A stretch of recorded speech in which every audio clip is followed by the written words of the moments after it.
So now we're going to go and dive into the front cover.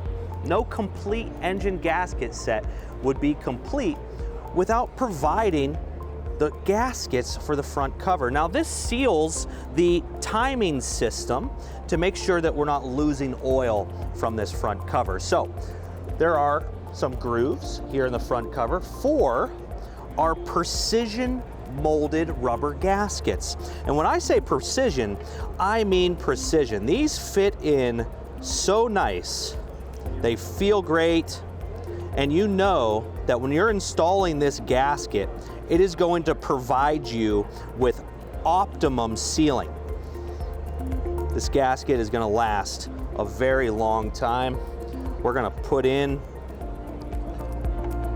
the molded rubber into each of these grooves. I also want to call out on the other side of this front cover, it's our thermostat housing, and then the location we're going to be installing the water pump gasket and the water pump once we install the front cover. So let's go ahead and do that now.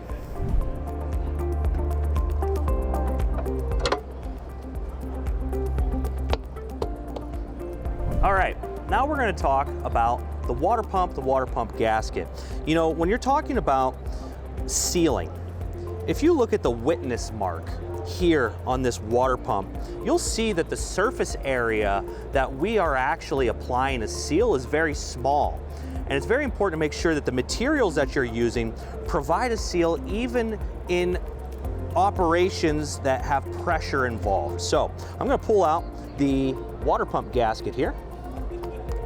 This water pump gasket is an aluminized steel carrier with a rubber seal all the way around the openings. We'll go ahead and install that. We're going to walk around to the other side of the engine. We're going to mount it right on the front cover.